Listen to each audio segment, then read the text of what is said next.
Ambientes que cabiam com o momento dele. E processual. A manjedoura, processo. A cruz, propósito. O trono, promessa. Ninguém começa na promessa, começa no processo. Quem despreza um processo não pode viver uma vida de propósito. O processo é um meio que Deus utiliza para te amadurecer. O processo é onde você entra menino e sai homem. O processo é onde você aprende a chorar. É onde Deus te amassa, esmaga, te quebra. Entende? Por quê? É melhor estar quebrado no processo do que inteiro fora dele. Entende? O processo é uma das matérias de Deus, cara. Você não entende quando entra no processo, você só entende quando sai. E por que é tão duro lidar com o processo? É porque Deus fala do propósito, mas não fala do processo. Falou para José sobre o sol, falou para José sobre a lua, falou para José sobre as estrelas, mas não falou para José sobre a cisterna, não falou para José sobre a mulher do Potifar, não falou para José sobre perder a capa. Porque se Deus falar para você sobre os processos de amanhã, você vai querer pular fora hoje. Então ele pode não te falar dos processos, mas ele sempre vai te falar das promessas. Meu Deus. Entende? Então o processo é o meio que Deus utiliza para você suportar o peso do propósito.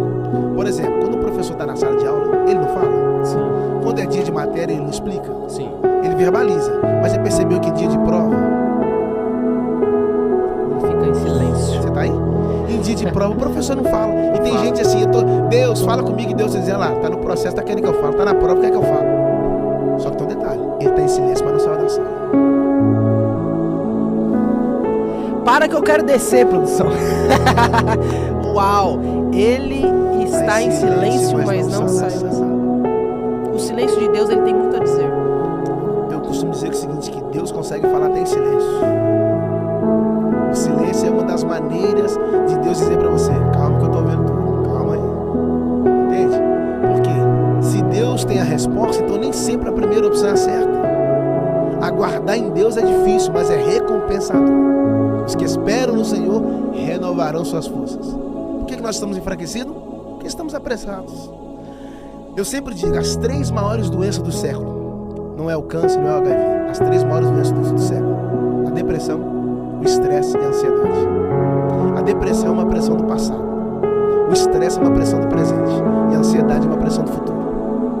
Ninguém fica depressivo pelo que vai acontecer, pelo que vai acontecer amanhã. As pessoas ficam depressivas pelo que ocorreu. O nome Paulo significa pequeno. Paulo está descendo para Damasco. Olha isso, está descendo para Damasco com cartas de ameaças. As cartas de ameaça na mão dele para perseguir os cristãos. Só que tinha carta na mão dele, mas ele não sabia que dentro dele havia cartas, epístolas. Só que as cartas que estavam do lado de fora, quem escreveu foram os homens. Mas as cartas que estavam do lado de dentro, o texto diz que o resplendor de luz o cercou e ele caiu e ficou cego. Pera aí, André. Ele caiu e ficou cego? Quando a pessoa cai, ela quebra o braço, quebra alguma coisa. Ele não quebrou nada, só ficou cego. Deus usou a luz para cegar ele. A luz que cega. Como assim? Todas as vezes que Deus usa a luz para te cegar, é porque Ele não quer que você olhe para fora.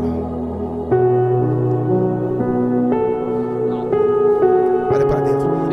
E ele caiu e a Bíblia diz que ouviu uma voz dizendo: Saulo, Saulo, por que persegue? Mas espera aí, ele está caído, mas está ouvindo. Então nunca aponte o dedo para quem está no chão. De repente ele pode estar ouvindo coisas que você de pé ainda não ouviu. Ele caiu, mas não morreu. Ele caiu, mas não está morto. Porque morto não ouve. E se estiver morto e ouvir, João 5,25, a hora vem e agora é, em que os mortos ouvirão a voz do Filho de Deus, e os que ouvirem viverão. Adão estava vivo, a Eva estava viva, ouviu a voz da serpente e morreu. O Lázaro estava morto, ouviu a voz do Cordeiro.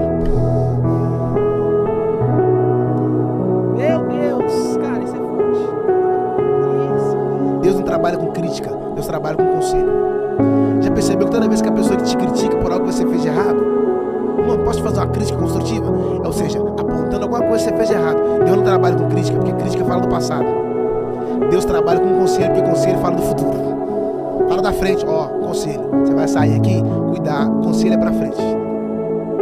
Às vezes, quanto mais dificultoso o caminho, mais original o destino. Entende? Jesus chamou os discípulos. Antes de Jesus falar ide, sabe o que ele falou, André? Vinde. Porque antes de você falar algo aos homens, você precisa ouvir a voz de Deus. Você não terá nada para falar aos homens se antes de Deus falar algo no seu coração. Deus Deus fala no secreto e você fala no público. O que você derrama lá é resultado do que Deus derramou aqui.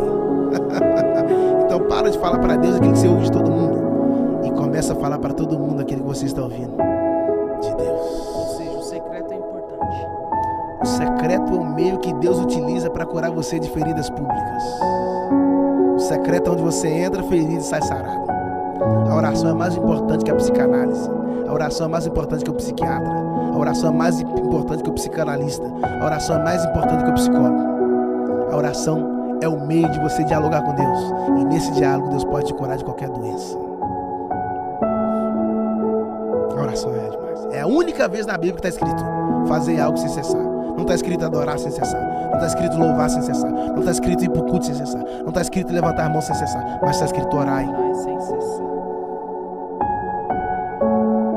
Quanto mais você ora, mais você precisa orar. Gente da gente, o cara gente boa, um cara gente boa de bastidores, tá aqui com a gente, daqui a pouco ele corre pra ir pregar, mas veio aqui pra dar entrevista e eu quero desde já agradecer pela simplicidade, pela humildade, falou com a gente, sem frescura nenhuma. Yang, fechou, vou estar no Yangcast e de fato tá aqui. Obrigado, meu amigo.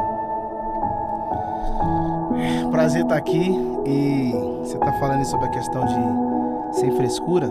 Uma das coisas que eu sempre falo é que quem se acha grande para fazer algo pequeno é pequeno demais para executar algo grande.